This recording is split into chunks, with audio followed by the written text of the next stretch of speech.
பிரியாணியோட மூதாதையரான புலாவ் பண்டைய ஈரான்ல உருவாச்சுன்னு உங்களுக்கு தெரியுமா? கேட்கவே சுவாரஸ்யமா இருக்குல்ல? இன்னைக்கு நாம பழங்கால வரலாற்றோட ஒரு முக்கியமான அத்தியாயத்துக்குள்ள போக போறோம். ஈரான் சாம்ராஜ்யத்தோட பின்னணியில ஒரு இனம் தங்களோட உயிர் வாழ்வுக்காக எப்படி போராடினாங்கன்னு பார்க்க போறோம். இது வெறும் வரலாறு மட்டும் இல்ல, இது ஒரு உயிர் வாழ்வதற்கான போராட்டம் பற்றிய கதை. ஈரானோட ராணிகள்ல ஒருத்தரை பத்தி உங்களுக்கு தெரியுமா? அவங்களோட கதை தான் இன்னைக்கு நாம பார்க்க போற இந்த விளக்கத்தோட மையப்புள்ளி. ஜெருசலேம் வீழ்ச்சிக்கு பிறகு யூத மக்கள் தங்களோட அடையாளத்தை எப்படி தக்க வச்சுக்கிட்டாங்க? அவங்களோட எதிர்காலமே ஒரு பெரிய கேள்விக்குறியா இருந்தப்போ என்னதான் நடந்தது? வாங்க இந்த கேள்விகளுக்கெல்லாம் பதில தேடலாம். இந்த உயிர் வாழ்வதற்கான போராட்டம் நடந்த இடம் அந்த காலத்தோட மிகப்பெரிய சாம்ராஜ்யமான ஈரான். ஆமா, இந்த பறந்து விரிஞ்ச சாம்ராஜ்யத்துக்குள்ளதான் அவங்களோட எதிர்காலத்துக்கான ஒரு பாதை உருவாகுச்சு. சரி, இதெல்லாம் எப்படி சாத்தியமாச்சு? அவங்க உயிர் பழச்சது எதேச்சியா நடந்த ஒரு விஷயம் கிடையாது. இதுக்கு பின்னால இணையா செயல்படுத்தப்பட்ட 2 வியூகங்களோட அற்புதமான விளைவு இது. கடவுள் அவங்கள காப்பாத்த 2 வித்தியாசமான வழிகளை பயன்படுத்தினாருன்னு சொல்லலாம். அந்த 2 பாதைகள் என்னென்னு இப்ப பார்க்கலாம். ஒன்னு, அவங்களோட ஆன்மீக இதயமான ஜெருசலேமை மீண்டும் கட்டி எழுப்புவது. இன்னொன்னு, சாம்ராஜ்யம் முழுக்க சிதறி கிடந்த அவங்க மக்களை ஒரு பயங்கரமான ஆபத்திலிருந்து காப்பாத்துறது. இந்த 2 பாதைகளும் ஒன்னா சேர்ந்தப்பதான் அவங்களோட எதிர்காலம் பாதுகாப்பாச்சு. சரி வாங்க, இப்போ முதல் பாதைய பத்தி கொஞ்சம் விரிவா பார்க்கலாம்.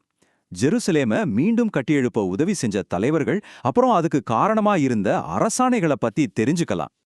இந்த காலவரிசைய பார்த்தா ஒன்னு தெளிவா புரியும். இந்த புனரமைப்பு ஒரே நாள்ல நடக்கல. இது பல தசாப்தங்களா, பல தலைமுறைகளா நடந்த ஒரு நீண்ட நெடிய பயணம். ஒவ்வொரு ஆட்சியாளரும் தங்களுக்கு முன்னாடி இருந்தவங்களோட வேலையை தொடர்ந்து இந்த பெரிய காரியத்தை செஞ்சு முடிச்சாங்க. இந்த முழு பயணத்தையும் தொடங்கி வச்சது மகா கோரேசு அரசன் தான்.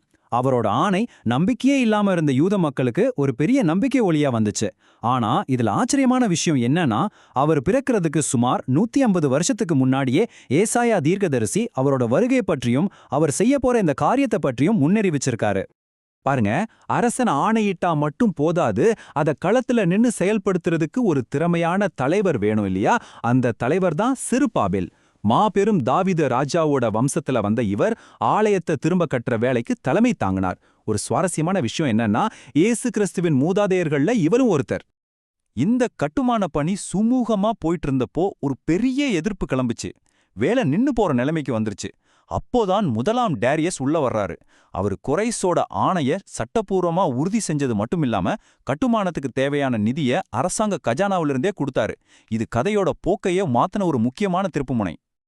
இந்த புனரமைப்போட கடைசி கட்டம் முதலாம் அர்தஷஷ்டா ஆட்சியில தான் நடந்தது.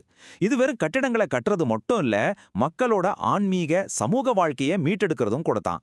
எஸ்ரா, நெகேமியா மாதிரியான தலைவர்களுக்கு அதிகாரம் கொடுத்து நகரத்தோட பாதுகாப்பு மதில்களையும் மக்களோட நம்பிக்கையையும் திரும்ப கட்ட அவர் உதவி செஞ்சார். ஜெருசலேம்ல கட்டுமான வேலைகள் நடந்துட்டு இருந்த அதே நேரத்துல ஈரான் அரண்மனையோட சுவர்களுக்குள்ள இன்னொரு கதை ஓடிட்டு இருந்துச்சு. ரொம்ப ரகசியமா, ரொம்ப ஆபத்துகரமான சூழ்நிலையில. ஈரானோட புகழ்பெற்ற ராணிகள்ல ஒருத்தர் தன்னோட மக்களை எப்படி காப்பாத்துனாங்கன்னு இப்ப பார்க்க போறோம். அகாஸ்வேரு ராஜாவோட சாம்ராஜ்யம் எவ்வளவு பெருசுன்னு பாருங்க. இந்தியாவிலிருந்து ஆப்பிரிக்கா வரைக்கும் 127 மாகாணங்களை விரிஞ்சிருந்தது. இவ்வளவு பெரிய சமுத்திரத்துல ஒரு சின்ன சமூகத்தோட உயிர் வாழ்வுன்றது ஒரு சின்ன படகு பயணம் மாதிரி தான். எவ்வளோ ஆபத்து நிறைஞ்சதுன்னு யோசிச்சு பாருங்க. இந்த கதையோட நாயகி எஸ்தர். ஒரு அனாதையா வளர்ந்த அவங்க விதிவசமா இந்த பரந்த சாம்ராஜ்யத்தோட ராணியா ஆனாங்க. இது ஏதோ சிண்ட்ரெல்லா கதை மாதிரி தோணுனாலும் இதுல நாம எதிர்பார்க்காத திருப்பங்கள் நிறைய இருக்கு. ஆனா அதே அரண்மனைக்குள்ள அதிகார போதையில இருந்த ராஜாவோட ஆலோசகனான ஆமான் ஒரு பயங்கரமான சதித்திட்டத்தை தீட்டுறான். யூத மக்களை சாம்ராஜ்யத்திலிருந்தே முழுசா அழிச்சிடணும்னு ஒரு இனப்படுகொலைக்கு திட்டம் போடுறான். அந்த காலத்துல ராஜா கூப்பிடாம அவர் முன்னாடி போறது மரணத்துக்கு சமம். ஆனாலும் எஸ்தர் தன்னோட மக்களுக்காக அந்த பயங்கரமான ஆபத்தை சந்திக்க துணிஞ்சாங்க. அவங்க இதயத்துல எவ்வளவு தைரியமோ, மக்கள் மேல எவ்வளவு அன்பு இருந்திருக்கும்னு நினைச்சு பாருங்க. இதுதான் எஸ்தரோட தைரியமான 3 கட்ட திட்டம். ஒரு புத்திசாலித்தனமான சதுரங்க ஆட்டம் மாதிரி அவங்க ஒவ்வொரு அடியும் ரொம்ப கவனமா எடுத்து வச்சாங்க. தன்னோட உயிரை பணயம் வச்சு ராஜாவை சந்திச்சு ஆமானோட சதித்திட்டத்தை அம்பலப்படுத்தி தன்னோட மக்களோட உயிர் வாழ்வுக்காக போராடினாங்க. எஸ்தரோட தைரியமும் புத்திசாலித்தனமும் ஜெயிச்சது.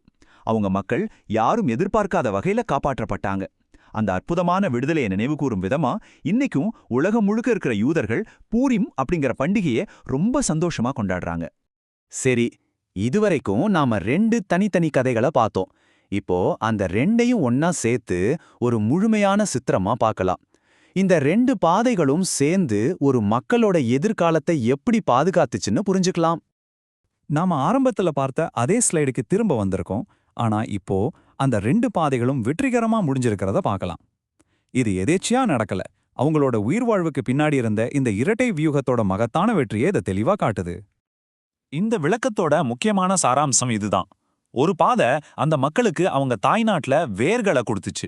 இன்னொரு பாதை வெளிநாட்டுல வாழ்றதுக்கு சிறகுகளை கொடுத்துச்சு.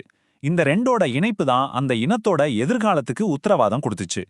கடைசியா இந்த சிந்தனையை தூண்டும் கேள்வியோட முடிப்போம். வரலாற்றோட போக்க மாத்திர சக்தி எதுக்கு இருக்கு?